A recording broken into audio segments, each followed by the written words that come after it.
بسم الله الرحمن الرحيم.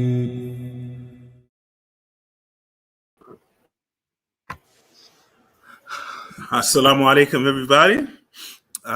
Bismillah, alhamdulillah, salatu wassalam, Rasulullah. I wanted to thank everybody for joining us for this month's edition of Manna Talks. Tonight is a very special program. Alhamdulillah, as we were joined by our brother Mark Crain, the executive director of Dream of Detroit, and my co-host, who's also a fellow Detroiter, mashallah, Imam Mika'il, the vice president of Manna. So tonight, we're going all Detroit tonight, alhamdulillah. So I wanted to, in introducing our brother Mark Crain and in introducing the Dream Project, I wanted to read a little bit. I'm embarrassed, our brother. I know he probably won't like this. I'm just going to read a little bio. Yeah, the expedited version. Sure. Yeah. Alhamdulillah. So, brother Mark Crain, as a high schooler, Mark Crain became interested in Black and Brown solidarity and protested against Coca-Cola's anti-union practices in South America. As president of his high school's Black Student Union, he organized to remove a statue of a Confederate General Robert E. Lee in the center of campus. He carried this activist spirit and determination to improve the Black student experience at Northwestern University, where he studied political science and African American studies. So you left the fourth greatest city on the planet. Go to the perpetual second city. Yeah, so we left the fourth greatest city and then went to the Windy City. Yeah. Alhamdulillah. So while at Northwestern, Brother Mark served as president of the Black Student Union and pledged Alpha Phi Alpha, the first African American fraternity in the nation, eventually serving as the group's national board on the group's national board of directors. Dr. Martin Luther King was an Alpha, right? He was, yeah. And you know, honestly, I don't know where you're pulling this bio from. It's pretty. You went in depth. I thought, you know, we have to give you know, mashallah, we have to give you your proper respect. Just a little bit more. While deeply entrenched in student life and activism on campus, it was during his senior year that Crain made a life-changing decision. The words of a fellow Alpha brother: "If I had been living the way I was supposed to, all of you brothers would be Muslim by now," caught Crain's attention, and he began a process of studying Islam. For years, Crain had considered himself a student of the life of Malcolm X, but he'd failed to see the centrality of Malcolm's faith to his life's work. Studying more, Crain realized that the framework of social justice embedded in the Islamic faith resonated deeply with his vision of how the world could be. And he took his Shahada within months of that first conversation. Shortly after graduation, Crain joined Chicago's Inner City Muslim Action Network, a nonprofit rooted in the Islamic social justice framework. Crain is a native Detroiter, and like most Detroiters, he reps his city wherever he goes. Alhamdulillah. And we'll stop there because as a fellow Detroiter, and as Imam Mikhail is a fellow Detroiter, we understand. Yes, sir. Yes, sir. Assalamu alaikum, Brother Mark. Wa alaikum salam wa rahmatullahi wa barakatuh. Alhamdulillah. So tell us straight from your mouth. So the Dream Project is located on the west side of Detroit in the neighborhood of the Muslim Center. Mm-hmm. Tell us what the Dream Project is. Yeah, absolutely. So, you know, Dream is an initiative, a Muslim-led initiative, of course, that's combining community organizing with housing and land development to revitalize this neighborhood here on the west side of Detroit. Like you said, anchored by the Muslim Center, Mosque and Community Center, and really to build a healthy community in this space. We've been at it now for the better part of about 8 years. Actually, just recently, finally staffing our executive director position full time. Yes, and I appreciate you sharing the website there. So folks are you know, again, we've been at it for 8 years, so I encourage folks to check out the website to see some of our work. It typically breaks down into 3 areas: housing development, economic development, and community organizing. And in the time that we've been working, we've rehabbed close to 13 homes, boarded up 40 vacant properties, cleaned up countless debris, tons of debris of garbage in the area, planted 114 trees. I'm really proud that we've been able to bring about 9 families into the neighborhood around a masjid that had been here for 40 years, but had never really had a real dense presence of Muslims living around it. We've opened a transitional home for formerly incarcerated men, as well as an artist residency. So there's a lot that we've done. And again, I encourage folks to check out dreamofdetroit.org to see more about it, to maybe see some of our media coverage and get a sense of how our story has been told so far. But definitely eager to unpack the work, more with you all tonight. So I wanted to ask you a question. When you talk about like the Dream Project and you've been working at it for 8 years, when you hear people talk about things like gentrification, what's some of the first thing that comes to your mind when you hear that word? One of the first things that come to mind, honestly, is overstated problem. I mean, if I'm being totally honest with you, the reason I say that is, in the Midwest, at least, I think it is an overstated problem. In cities like Detroit, I think it is an overstated problem. In coastal cities, perhaps not so much. In places where, values are obviously, being driven up by the market and folks are being pushed out of their homes, that they've been in for a long time, for many generations. The key about gentrification is that it involves displacement, right? Like that's one of the defining features of gentrification. Not just that new people are coming in, not just that new wealth or new resources or whatnot are entering an area, but that the people who are currently there are no longer able to reside in that area. They're pushed out, they're priced out, et cetera. With our project, again, we are anchored by a mosque that's been in this area for 40 years. So Dream wasn't new to this age when we popped up and said, we're about to start laying down roots here. But number 2, we've been very intentional all along to let people know that, while we are here to hopefully build a community around our house of worship, we're also not here to push anyone out. We're here to be a positive contribution to everyone who lives here and has lived here and wants to live here. We're here to serve the whole of the community. We're here to organize the whole of the community. And so, we've been very cognizant from the beginning to not make this seem like some sort of takeover. All the Muslims are coming, they're taking over the neighborhood. This has never been that type of thing. But back to your question about gentrification, just to bring it in a little bit finer. In cities like Detroit, where there's ample open space, I think we don't have to worry about gentrification as much, right? In a neighborhood like ours, while we've seen housing values and land values start to rebound, we have to accept that what Detroit went through over the last decade was an anomaly, that our land values, our housing values should never have been driven that low in the first place, right? And that the fact that we're now getting back to sort of pre-recession levels, it's a good thing. It's not something to be lamented. Does that mean that the nature of our work changes a little bit? Is it a little harder to acquire properties? Is it a little bit, it's a little bit more expensive to finish that rehab with acquisition costs and everything? Maybe. But is that overall bad for the neighborhood? No, not at all. And just to close the point, again, gentrification, a defining feature is displacement. And in a city like Detroit, as much as it's true that investment has been lopsided, that places like downtown Detroit and midtown Detroit have seen, the greatest share of the investment over the last decade, as the whole city has rode this story, this narrative of a rebound or a renaissance, certain areas have seen more investment. That's absolutely true. And we can talk about the nature of that more in the conversation. But the fact remains that there's ample opportunity. The fact remains that there's ample land, there are ample properties, opportunities for us to make our mark. And so that's what we're encouraging the local Muslim community to do and the national Muslim community to help us do. Wonderful. Can I jump in here? Yeah. Assalamu alaikum, Brother Mark. Wa alaikum salam.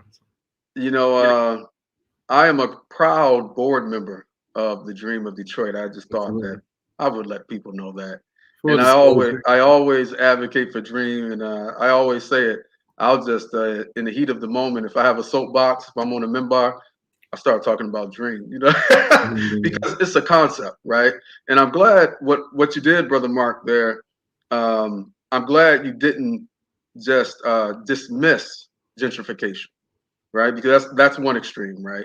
People will say, "Oh, it's racism doesn't exist," right? It's they'll give you that, they'll gaslight you on it, and Right. then the other extreme is going to victimization and, like you said, overstating and misusing it, even not being able to see the trees, for the forest, right? And there's a lot of opportunities in that area. You mentioned something about like not pricing people out. I don't think you phrased it like that, but you said the Muslims aren't coming to take over. Do you think that the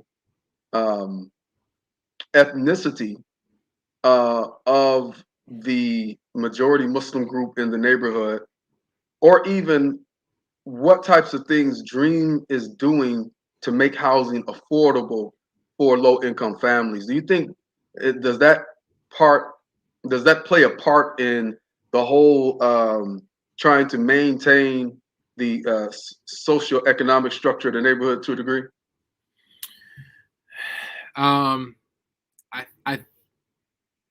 I think one way to hear your question is, does it make a difference in the fact that we are, like a Black-led organization mobilizing a historically Black congregation, Jamaat? And I think you're right. The fact that that's our identity in this 90% Black neighborhood is important.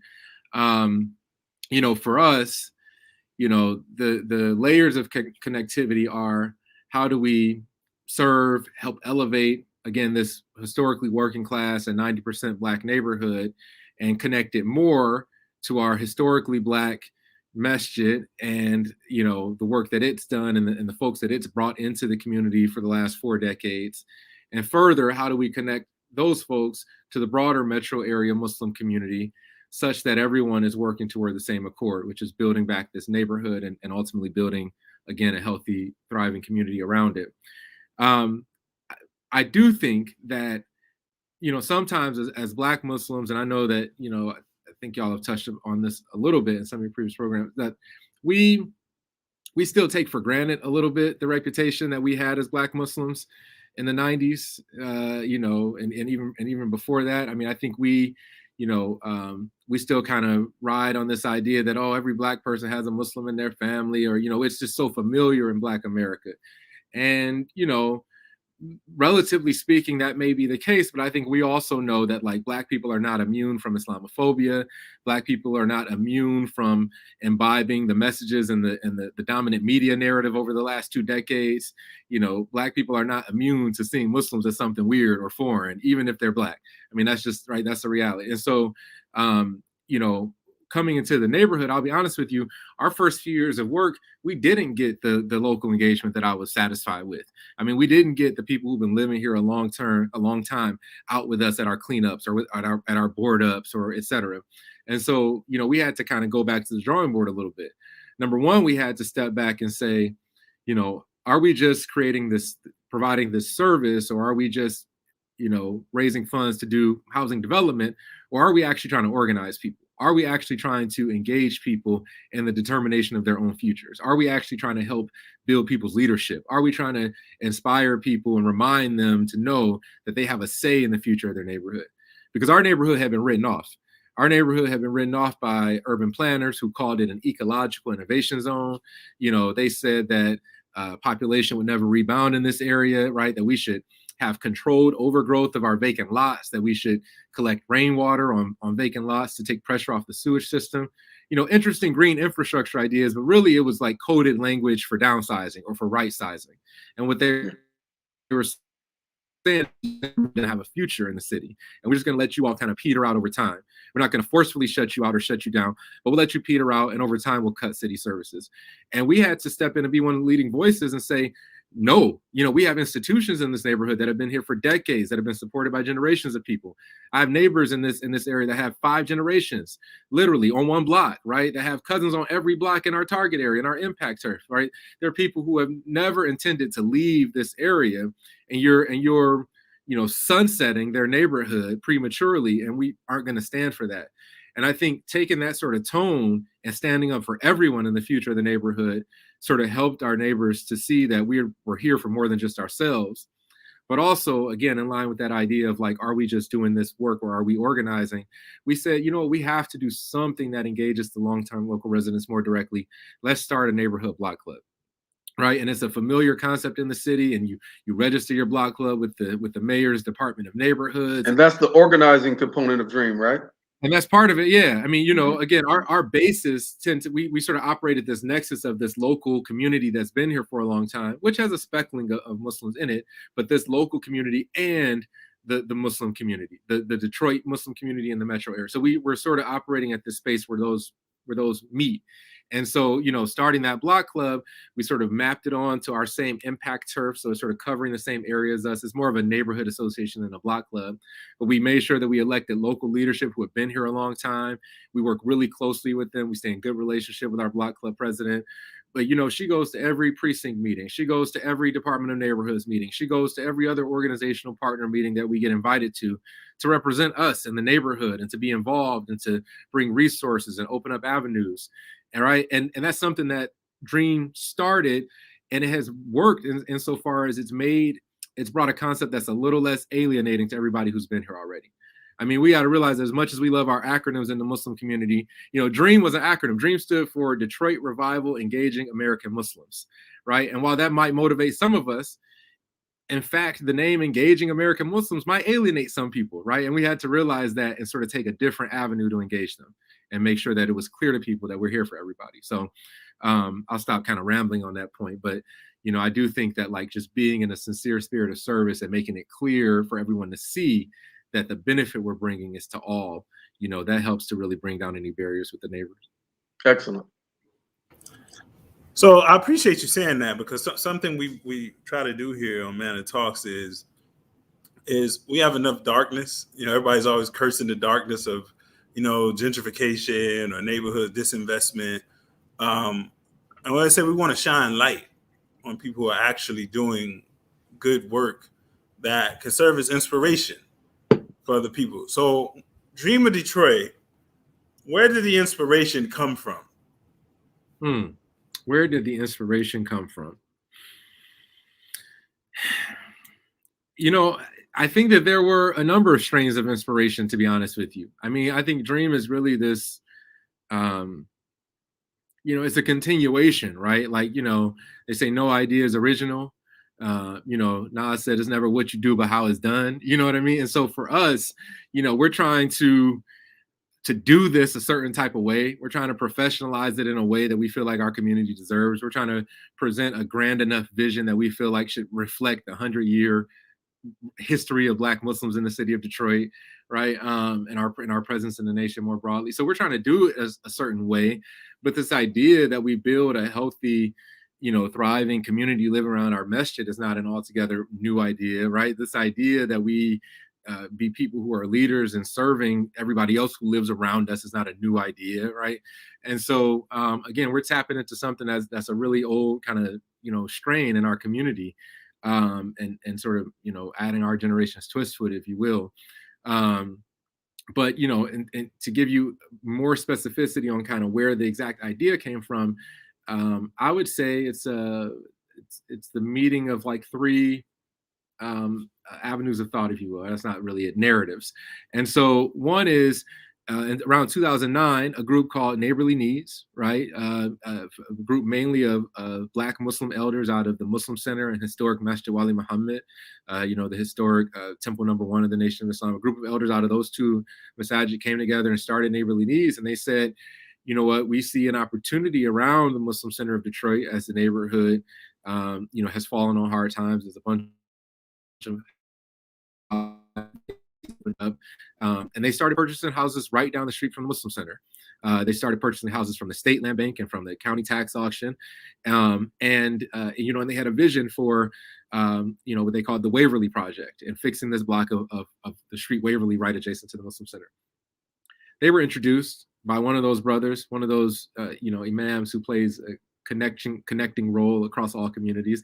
They were introduced to a group of brothers and sisters out of the western suburbs of Detroit, a group called the Indus Community Action Network, a group mainly of South Asian families who had come together, who had been inspired by the work of groups like Imam out of Chicago, and had come together and started to do some work serving their community. And this Imam connected these two groups, and together they said, we're going to do the Dream Project. We're going to do this first house that is an opportunity to provide housing for a family in need. And then I came in shortly after that first house was finished. I moved back to Detroit. I got involved with the project right away, alhamdulillah. And over time, they sort of started handing me the reins to kind of help drive the vision and growth of the organization. So that's kind of, where we came from. And my own inspiration was, proud of seeing this group of mainly Black and Pakistani Muslims come together in a really intentional and deliberate partnership that I felt like wasn't seen often enough in our community.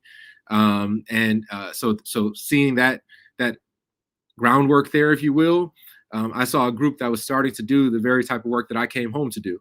And so it was a really good opportunity for me to plug in. And I've been one of the kind of leading volunteers ever since then. And about 3 months ago, stepped into the executive director role full time. But again, I mean, this is an idea that was birthed, a long time ago, and this is our iteration of it. And inshallah, we'll take it, farther than the last group and have something to pass to the next generation. With that being said, there was a couple of points you made. One was about it was started neighborly needs. Alhamdulillah. Just, that name alone, like neighborly needs. I was on their board also.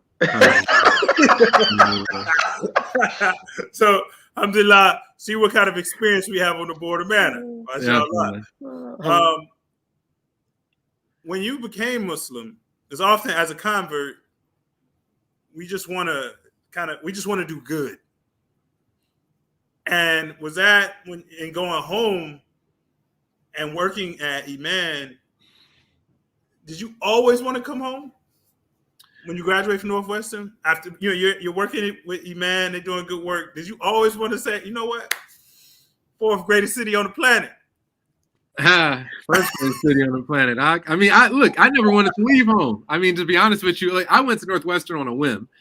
Great school, alhamdulillah, go Wildcats, all that, that's about as much school spirit as you get from me. But I was, and alhamdulillah, good experience. I accepted Islam there. I met the brother who guided me to the deen there. I'm very grateful. Allah wrote that history, but I never thought I was leaving Michigan. I thought I was going to U of M. I never planned to venture far from Detroit. And when I'd made the decision to go away for school, it was with this thought that, I'll be back in 4 years. I can get away for 4 years. I'm coming right home. And 4 years turned to 8 years, and it turned to a wife and a kid coming with me. And, it's like life happens. Alhamdulillah. So, but I'm grateful that I took Shahada at the end of college and really stumbled into a job at Iman. And I had been Muslim maybe 7 months or so by the time I got that job. And so it became this really kind of formative place for me, and a place that allowed me to still tap into the kind of social justice and community organizing background that I'd had prior to becoming a Muslim, and really blend that with this new faith identity. And so, it was a real blessing to land there and to kind of be nurtured there for a couple of years before making my way back home. And shout out to Iman. I always tell people, man, that Dr. Rami now, excuse me. Dr. Rami, he has, no problem. He's not shy at all telling people, how he got his start. And he gives he pays a lot of homage to the African-American Muslim community. And I met Rami actually through Imam Luqman, going back and forth to Chicago, working in the community. So that's great, Mark, that you were able to make your Muslim bones there and then drag your bones back to Detroit.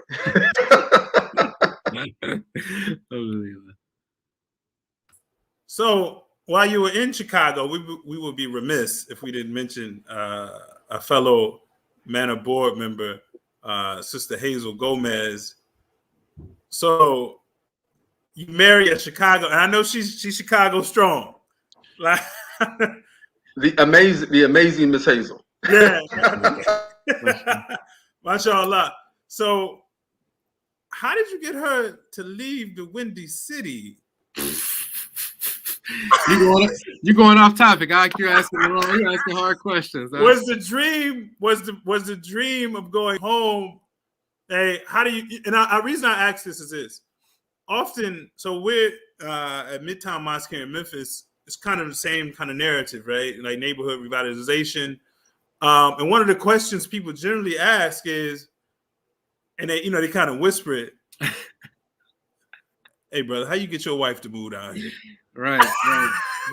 Right.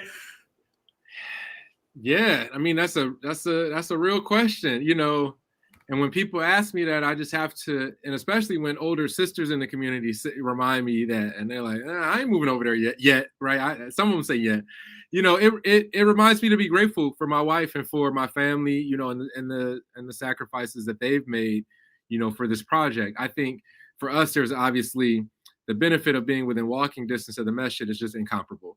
The benefit of my sons being able to walk down here, for whether it's religious programs or a chess club or just to play in the gym on a cold day or what have you, right? Like I wouldn't trade it for much of anything at this point. However, there is a reality that, again, this is a historically working class neighborhood. These are homes of a certain size and a certain material type, generally speaking, and so forth, right? And of a certain era, the pre-Spanish flu, one bathroom on the second floor type of era. So, it's frankly, I'll say, early on, we knew that the quality of the housing stock was one deterrent to the overall project, right? Even as we knew that we could save some homes and rehab them and that there was economic benefit in that and, ecological benefit in that. We knew that ultimately, a 1,200 square foot, 3-bedroom, 1 bath with no garage is not going to work for everybody. And the Prophet ﷺ told us to have big families, and y'all be listening to that. And so how we going to do it? So, we had to, we knew then that like some of these homes, a lot of them were starter homes. All right. Now I'm at the place personally, and I'm sharing this experience with some of our other neighbors, brothers and sisters who moved into the neighborhood because of this project, where we're personally starting to kind of size out of these houses, right? And have to figure out like what's the next step. And frankly, is the next step in this neighborhood? Can we build new houses in this neighborhood? Can we do some new construction that's more modern, that is going to attract that mixed income community that we've always talked about in the first place? Early on in this project, we said, we don't want to just do low income housing in an already economically depressed area, right? Like we want to be a beacon of change. We have to convince people across income levels, socioeconomics, and ethnicity, frankly, to want to be in the neighborhood. So back to your original question, I got nothing but gratitude and thankfulness, for my wife for making that move. On a personal level, I tried to be clear with her that I was always going to Detroit, when we got married, she could come along with, no, but alhamdulillah, I'm very grateful that, and we took it in stages, we moved home to a different neighborhood and we got settled and, this project started to grow and we eventually moved over here. And hopefully, again, this is something that we'll be able to turn into something that is, where perhaps other husbands don't have to do as much convincing, inshallah.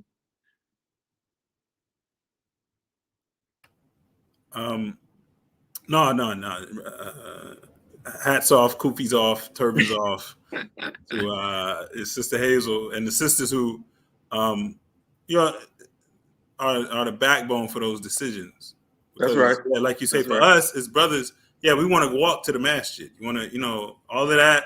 We want, and we actually want a little adventure in the neighborhood as well. You want something to fix. Be it, a social problem, somebody's car, something like that. I really just want to be fixing my barbecue, man. I want to be fixing the grill. I don't want to be always working on these other houses. Yeah, right.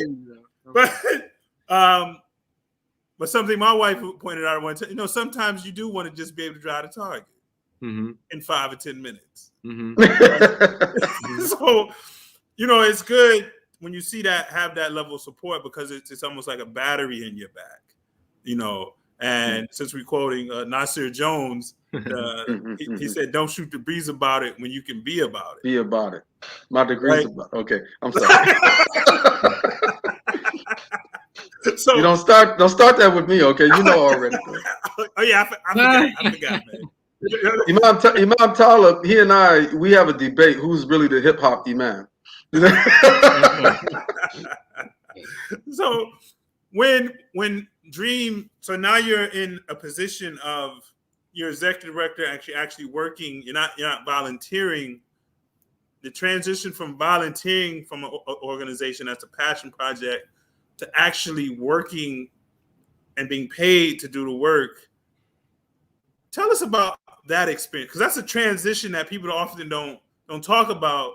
That to go from putting in the time and volunteering to actually the leap of leaving a job that you've been at to something that's your passion, but you struggle to raise money for. Right. Yeah, I mean, just pray for me, y'all. I don't know what to say. We only a few months into this thing. I'm trying to make it last. Let me say that. Number one, the work of doing it as a volunteer was very fulfilling, right? Like it was, that will, especially in its hardest moments and in its when the moments when the account is running the lowest, and then those mornings where the volunteers don't show up and all those sorts of things, right? Like, you really come to appreciate this work and test your sincerity. So I'm really grateful to have 8 years as a volunteer-led organization. And we've had some minimal staff support in the past around managing the houses, but really we've never had staff leadership, like pushing the vision forward on all levels, building those relationships across the span of the community that we need for our 3 program areas. And so that's what's newest for us. But all those other years were, exciting, and I'm grateful for them, and grateful that it wasn't just me, but it was, people like our brother Mansour, who's living in the neighborhood now, who was at my very first volunteer meeting that I ever hosted for Dream 7.5 years ago. And then the brother disappeared for a minute. I said, where did that brother go? And then a year later, he popped back up, and I found out he was an engineer at Ford and had been deployed on a new product launch, but he was back in the area and ready to work again. And I have stories of, at least 10 other people who have been at this with us consistently for the last 8 years on steering committee meetings and hosting events. And some of them moved into the neighborhoods, and one of them just got elected to city council in Hamtramck, not too far from us, but it's still plugged into our leadership supporting this work. So not everybody's going to move over here. We understand that much. A lot of times when we talk about our target audiences, one of them is quite clearly, of course, people who, want to live in the city, want to live around a masjid, want to, experience, again, this healthy, thriving community, want to help us bring, Muslim-run businesses to our economic main street over here, et cetera. Another audience is that group of folks who are Muslim and are looking for, really valuable both community service and community organizing opportunities to plug into. Maybe they're not willing to move into the neighborhood. Maybe they live in a different part of the city or the metro area, but they support the work that we're doing around property tax foreclosure and preventing those, or they support the work that we're doing around, community-led solutions to violence prevention in the neighborhood or whatnot, right? So we provide that avenue for people to plug into. Just to get back again to your original point, it's I'm excited to be stepping into the role full time. I left the job after 9 years, but I left feeling like, alhamdulillah, my purpose there had been completed. I didn't have to pry myself away from it necessarily.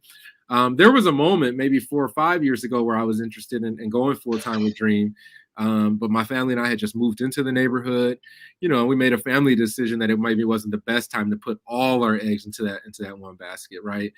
So you do have to kind of, have to moderate it sometimes. But I'm grateful to now finally be able to step into it full time, to give this my full attention, to work on it day in and day out.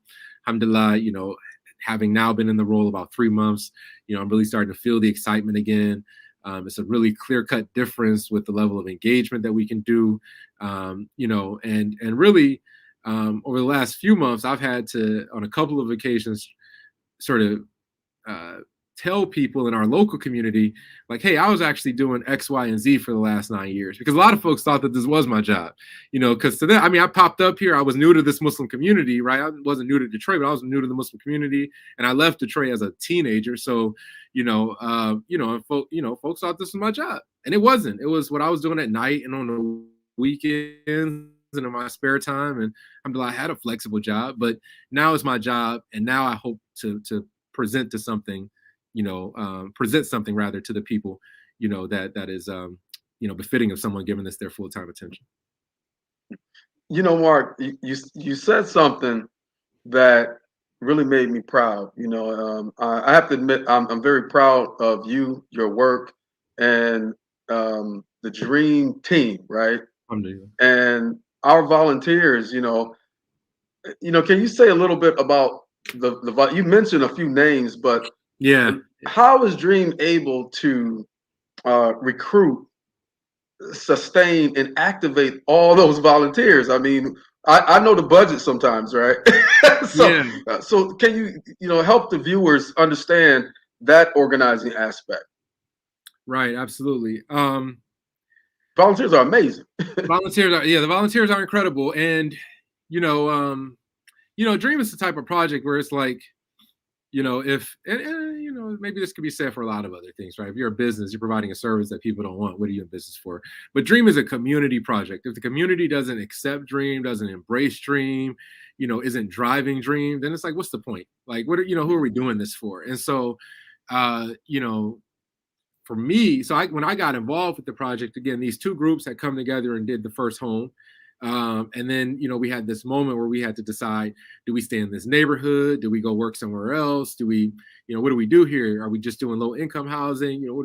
And so we doubled down on the neighborhood, largely because of the presence of the Muslim Center of Detroit.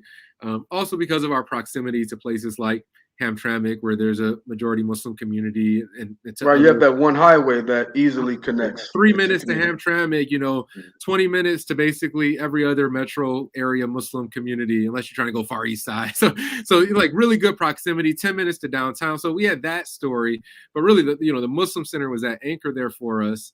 The folks at the masjid, from very early on, embraced the project in terms of coming out to these volunteer events.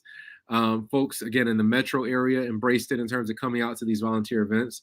And in those first years, I mean, we were doing things like just, 100 people out to just clean up the neighborhood, or 75 people out to board up houses that were vacant, or we had 300 people out to plant 114 trees in the neighborhood one Saturday morning. Alhamdulillah. So, but a couple, fast forward maybe a year and a half, 2 years into me kind of driving the project, I realized that we were getting the turnout that we wanted at these large events, but we weren't getting that sustained engagement that we wanted, right? And so one of the first things I did when I got involved actually was I had set up the website and put us on social and everything, right? And, kind of started this more broadcast communication.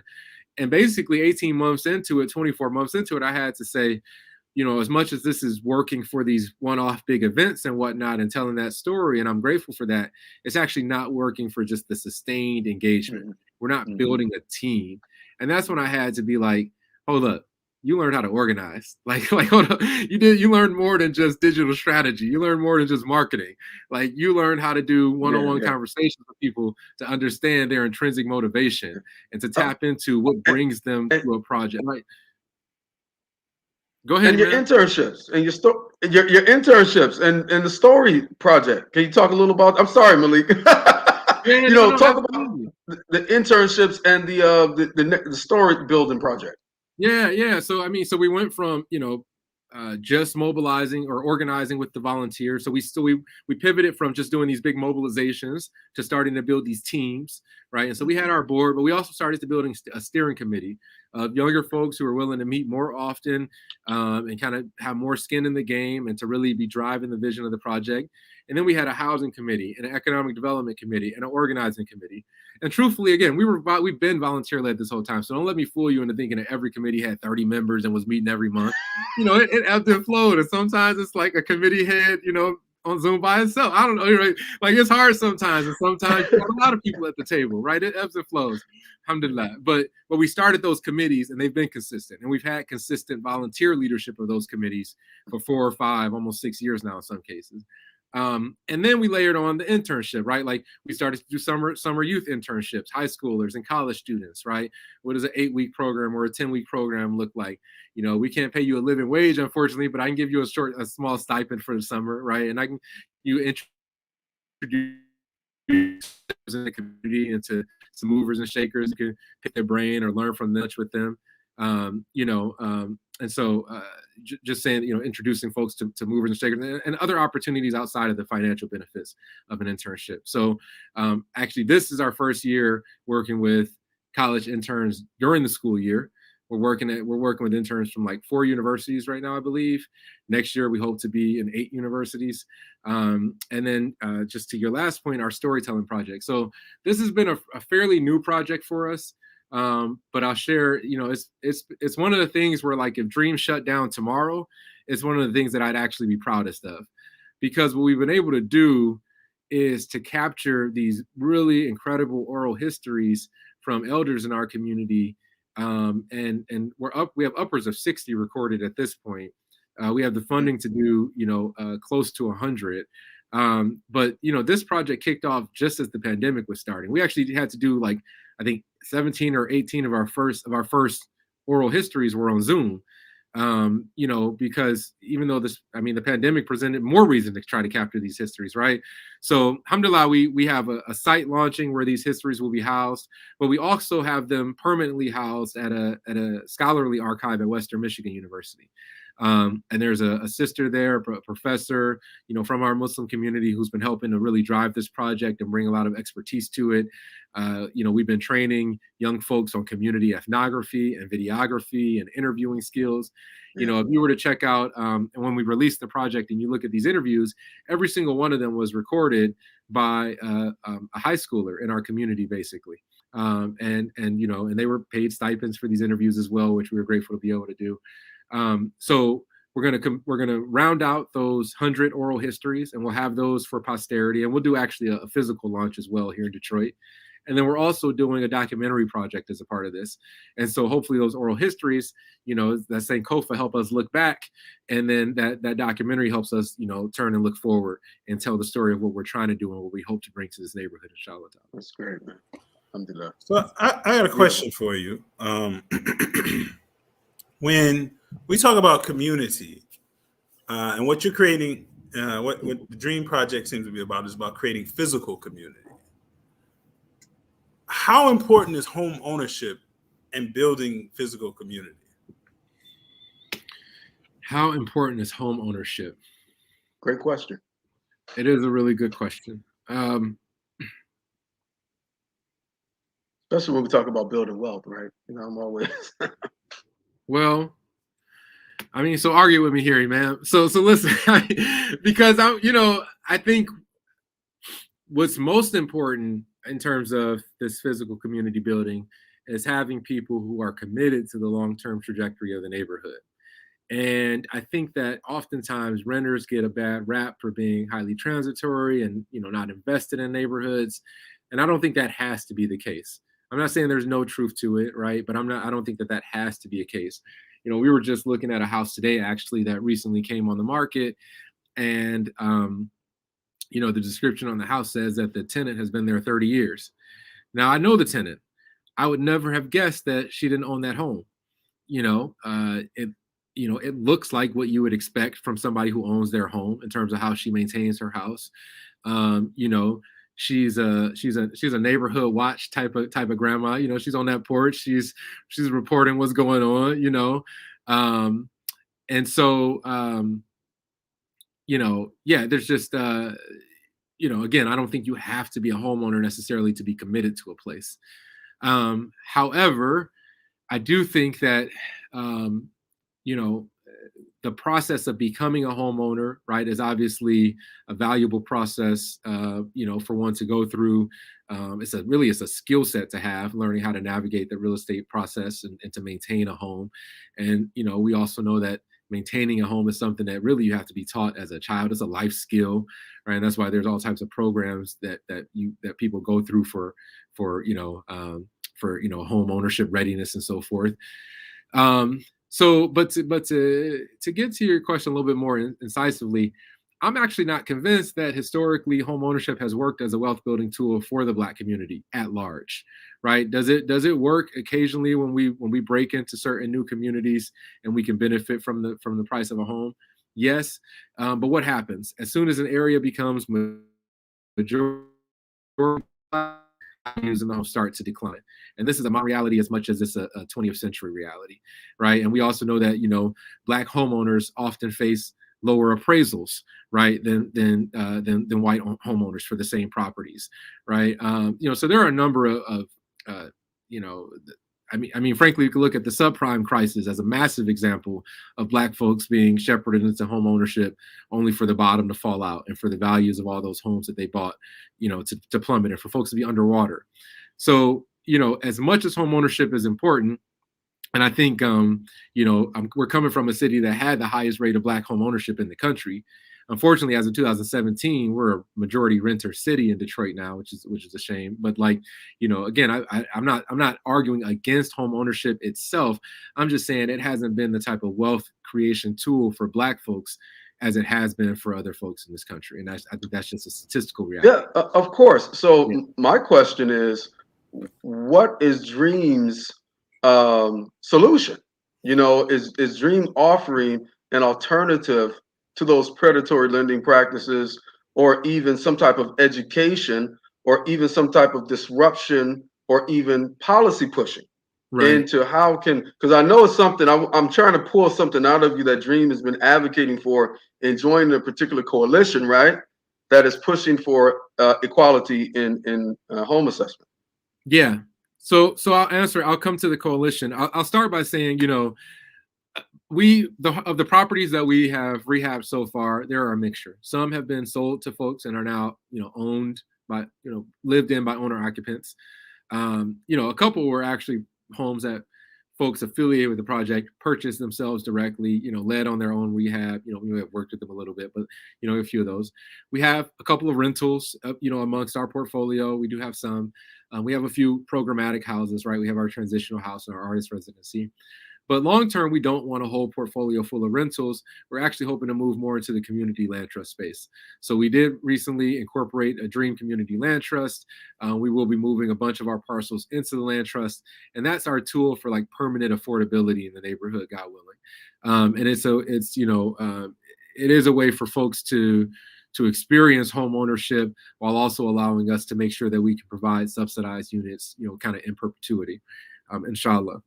Again, we're not over here advocating against home ownership, but we are trying to create alternative vehicles for folks to still make a stable commitment to the neighborhood. So can you, the land trust move is a great move, but can you explain that to our viewers? What exactly is the land trust? Yeah, and frankly, you see the land trust more active in places that are more coastal and actively gentrifying. But you're starting to see them pop up in the Midwest a bit more. But basically, it's this idea that there's one entity, the trust, that owns, a swath of land, however many parcels it acquires. And what the trust does is when you as a homeowner or, a home seeker comes and wants to buy this house, we actually don't sell you the land. We issue you a 99-year ground lease for the land, and we sell you the property on top of the land, the home itself, and any improvements you make to the home. And so when you 10 years from now go to move from that area and the property has accumulated value, basically you agree to not receive the entire appreciation of that property. You're able to receive some percentage of it, and the rest helps us keep the unit at a subsidized level, essentially, right? And so it's a good tool for folks in that low to moderate income level, who are looking to one day become homeowners. But you can also put a co-op in your community land trust. You can put commercial properties in your community land trust. So we're early on in this process of learning how to get the most out of it, but we think it's the tool that we're going to use again for permanent affordability. We've also Mark, used in the past. Yeah, go ahead. And for our viewers, can you explain what does that do? That model that you introduced in community land trust. What does that do for? How does that combat gentrification? Well, it mitigates the ever-present reality that once a neighborhood reaches a certain threshold of success, and that definition of success can be ambiguously defined sometimes, but once it has attracted the interest of capital, right, of folks with money, then that is the moment where that process of gentrification typically starts beyond the means of the current base. And so, yeah, what the trust will allow us to do is to stop, again, the property values from skyrocketing. So even if private investors wanted to come in and say, make a significant purchase. Let's say that it's how do I want to put this? Number one, let's say we have a number of properties in the trust, the developers wouldn't be able to come in and one by one pick off individual buyers and, line their pockets and acquire those properties, because they'd have to come through us as the landowner. So that's one thing. And then number two, again, by getting a plurality of properties in the trust, we kind of just ward off those market forces. But, just to kind of pivot to what you had mentioned earlier, Imam, that the Coalition for Property Tax Justice is this active coalition that we're a part of and have been for maybe 3 years or so now. And what this is really fighting is, this sort of, this force that's been gnawing away at our neighborhoods from the other side, right? Mm-hmm. And so really in Detroit, what we experienced is between 2011 and 2015, 100,000 properties in the city of Detroit were driven into property tax foreclosure. Like literally 1 in 4 properties in the city of Detroit were driven into property tax foreclosure. And so what that means is our county government was as responsible as any single entity in the hollowing out of Detroit's neighborhoods, right? And it did this essentially to stay afloat. One of the woman who's the convener of our coalition, she's a professor, her name is Bernadetta Tohene. She has an article called Predatory Cities, right? And the concept is that, that these municipalities are predating on their residents, or preying on their residents, to stay afloat, essentially, right? Not it's not like making some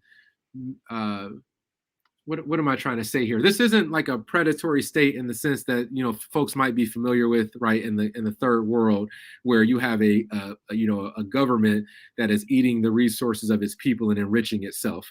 This is a situation where the government is like eating the riches of the people just to stay afloat, right? So Wayne County, the county seat of Detroit, was using the funds from these property taxes to basically stay out of state oversight.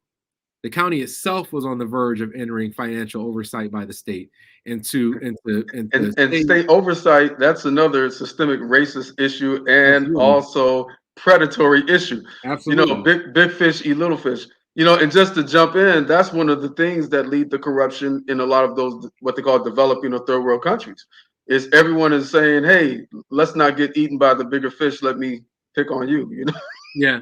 No, I mean, that's essentially it. And so, what we had is, again, our county hollowing out Detroit's neighborhoods and basically auctioning off these houses to the highest bidder, right? Oftentimes at values that were an order of magnitude higher than the actual tax debt. Right. And a lot of times, auctioning off these properties to surveyors from out of town, if not to major corporations, to individuals who were never actually going to move to Detroit, but who heard this myth that they could get $1,000 house, right? And instead, what they've become is like purveyors of blight all across our city. That's and true. So, and so our coalition is trying to, number one, stop these overassessments because they continue to happen. Detroiters are being overassessed. We have a I really wanted you to talk on that. Yeah, I mean, we have a constitutional mandate in the state of Michigan as to how much people can be charged in their property assessments, and the data is clear that in Detroit, even till today, people continue to be overassessed. Of course, as you would expect, the people being overassessed the most are the people in the lowest valued homes, right? It's completely regressive. It's the people with the least means who are being hurt the most. Overassessed and your school's underfunded, right? Yeah, absolutely, right? And so, and again, I mean, schools, talk about state oversight in schools in Detroit, you just open a whole can of worms. So, again, the coalition, 3 goals: stop the overassessments, stop the auction in so long as the overassessments are continuing. And for the last couple of years, we've been able to at least help keep owner-occupied homes out of the auction. And then the third goal is to get compensation for the people who lost their homes, and compensation in a way that restores people's dignity, right? And to say, hey, here's what we can offer you as some sort of compensation, and you pick which one feels right for you at this moment in time. Not just saying we're going to give you an old house over here on this side of town because we took your house on this side of town. right? So we got into this work, and a few years in, and again, I was also coming from an organizing background, as was my wife, but a few years in, we had to say, like, we can't just keep raising hundreds of thousands of dollars in private donations from our Muslim community to be rehabbing one home at a time without also bringing the Muslims into this conversation about how do we fix the systemic issues that made Detroit's neighborhoods look like this. That reminds me of a Dr. King quote when he was saying that, we're all charged with giving to beggars, giving money to the poor. But he said at some point, an edifice that produces beggars needs restructuring. Mm-hmm. And so when we're talking about cities that create blighted neighborhoods, at some point this needs restructuring. And you're right, it's not about, okay, let's put money in to perfect one home, because you have a whole neighborhood, it'll be surrounded by a whole neighborhood of blight. And no, that's really good work. I'm really happy you pointed that out. We have a question here, and I apologize for our time. Yeah, let's get the people involved. I'm gonna shut up, man. Okay, so from Levon Brown, Assalamu alaikum. Being that the local authority wanted to sunset the neighborhood, do you promote homeowners in that neighborhood to take advantage of being somewhat innovative and independent? Continued, of city utilities to protect them from potential neglect from the city or state. I'm thinking about Flint and the water issue. Right. Yeah, that's a good question. I mean, and Detroit also has had a water crisis, and it's quieter now, but you would have heard about it more, more openly 3 or 4 years ago. I mean, we were shutting off people's waters for lack of payment, in a way that was causing a citywide, a public health crisis. Unfortunately, I don't really know people going off the water grid, but obviously, we know folks trying to get off the energy grid. And as we look at our neighborhood, I mean, we are exploring, green energy options. We're exploring green infrastructure in general, right? I mean, we're looking at what would it look like to do rooftop gardens on some of our large buildings with flat roofs. What would it look like to do a permaculture forest? What would it look like to expand on the existing Huda Urban Garden, which is a community garden run by our local Muslim-run health clinic. So we're exploring a lot of those options. And if one day, somebody came here and took leadership and helped us, create a geothermal installation that provided power to multiple blocks, I would love it. We could ditch DTE, ComEd, or whatever, and walk away from it, but currently, we aren't really, kind of in any way off the grid, unfortunately. But the story of Detroit over the last decade is a story of having to make it work. I mean, when our city went through bankruptcy, the largest municipal bankruptcy in the history of the country, what we were doing over here in our neighborhood with Dream, we were not the only group in the city doing this. Of course, people were filling in the gaps where they were used to seeing city services that just weren't there anymore. Yeah. I didn't grow up boarding up vacant houses on my block, but by 2013, this is something that we had to do to create the neighborhoods that we wanted to live in, right? And so, we have a farm down the street from the Dream community.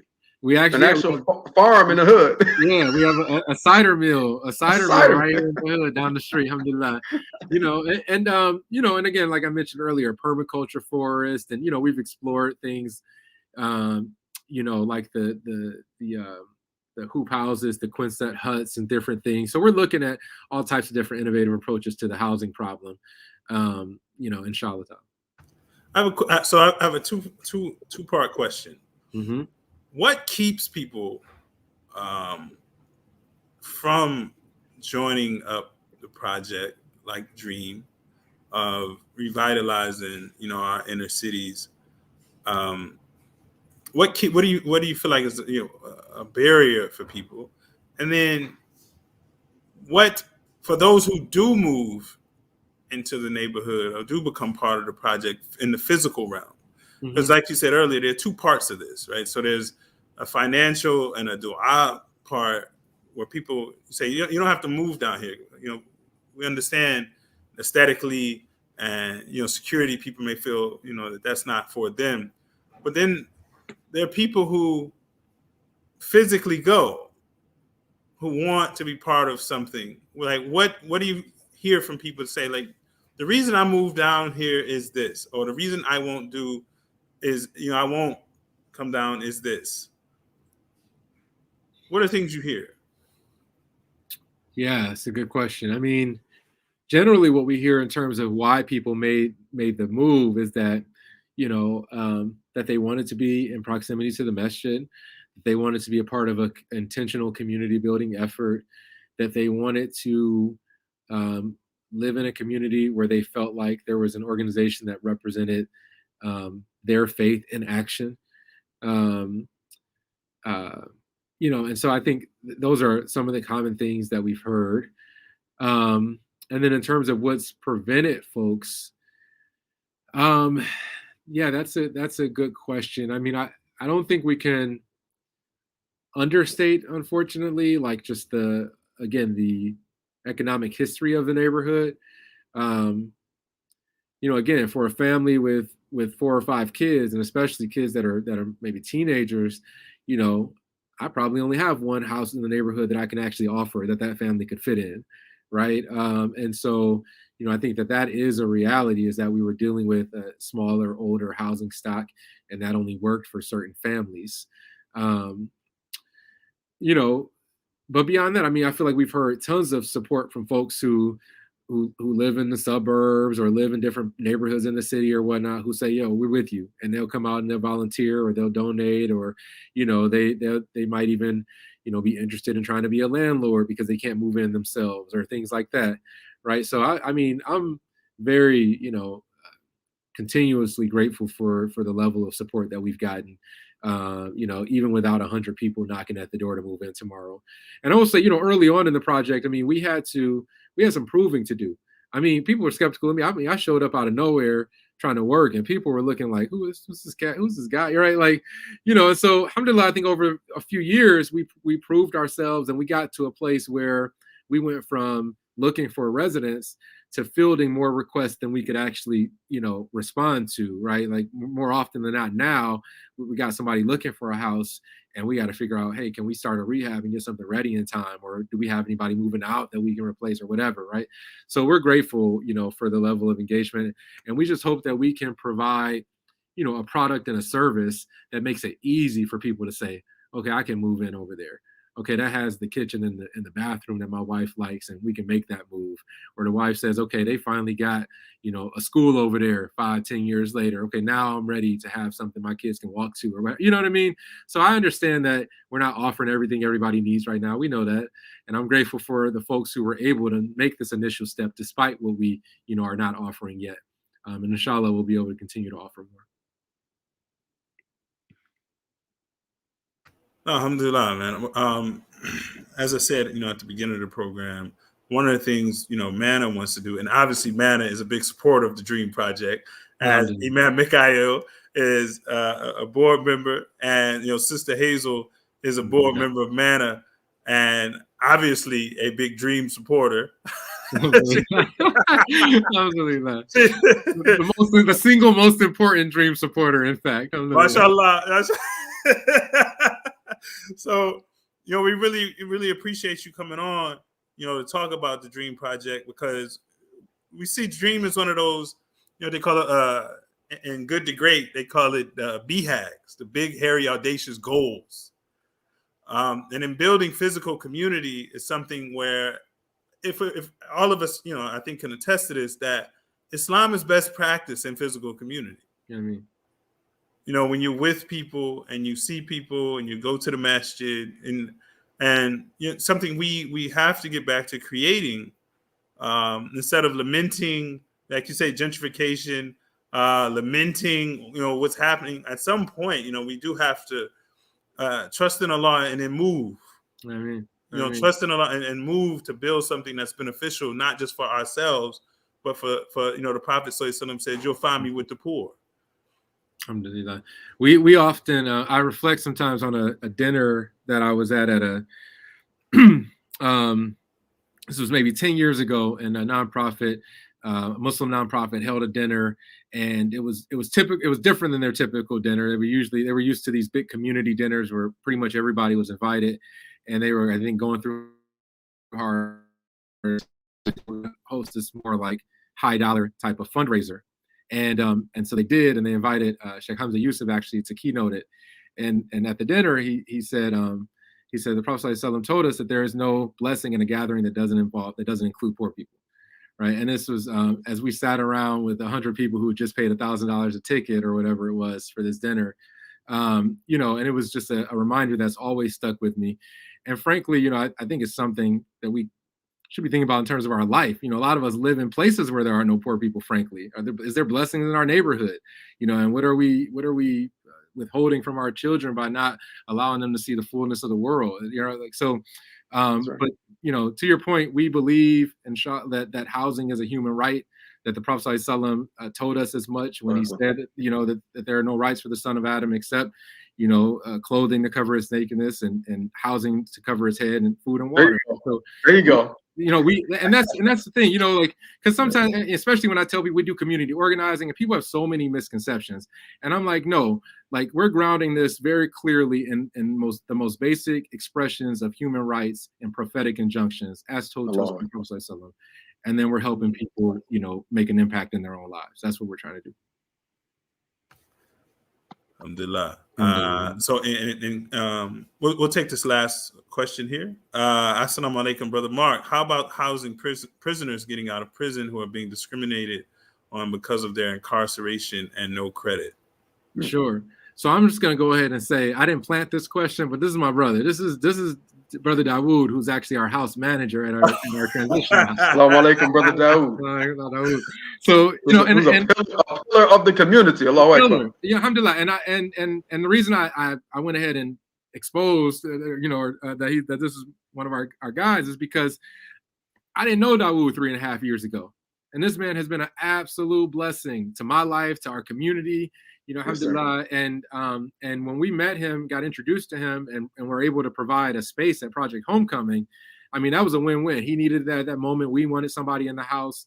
But what it turned into was, you know, I got to meet this person who was clearly qualified to be our house manager, and he agreed to do that, and has been essential in helping us stand up that program such that we can offer regular halakas to the brothers, such that we can be ready to provide people with IDs and the healthcare that they need and all their essential documents when they come back home, and plug them directly into the masjid community and introduce them to other brothers who can provide a supportive network, right? And so our transitional home is fairly, you know, young, but we see a lot of promise in it, and I think is, you know, it's fulfilling, you know, a gap that you know, it's massive. There's at least 5,000 Muslim inmates in the Michigan Department of Corrections, at least, right? And there may be private homes that brothers can come home to, of course, but there is no project that we know of as intentional and specifically for our brothers as Project Homecoming.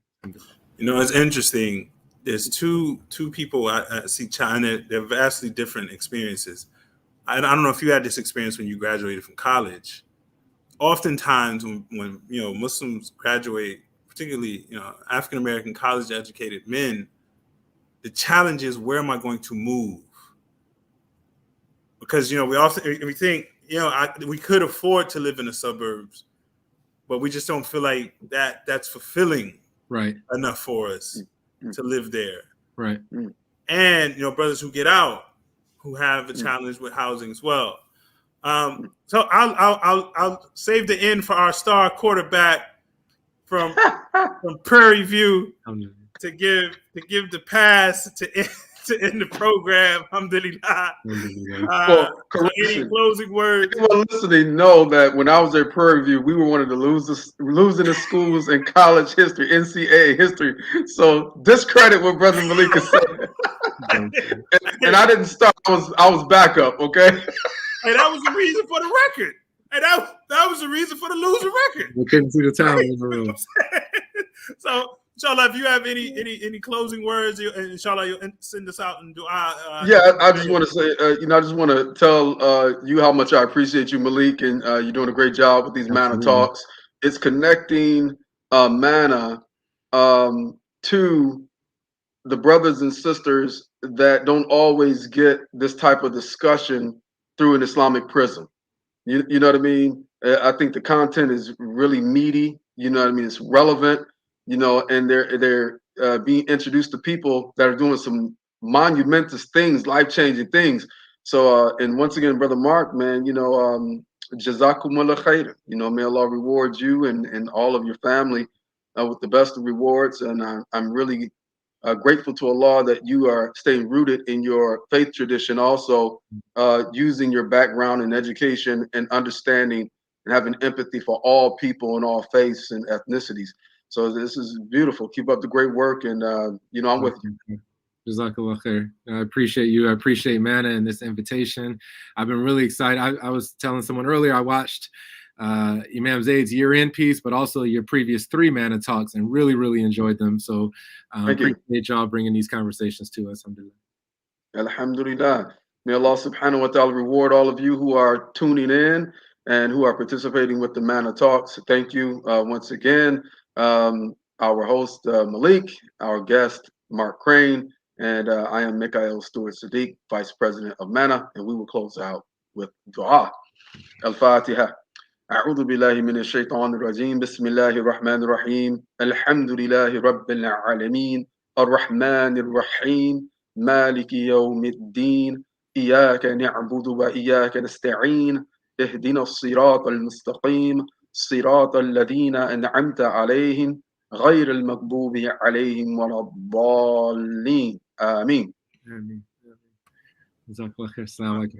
وعليكم السلام ورحمة الله.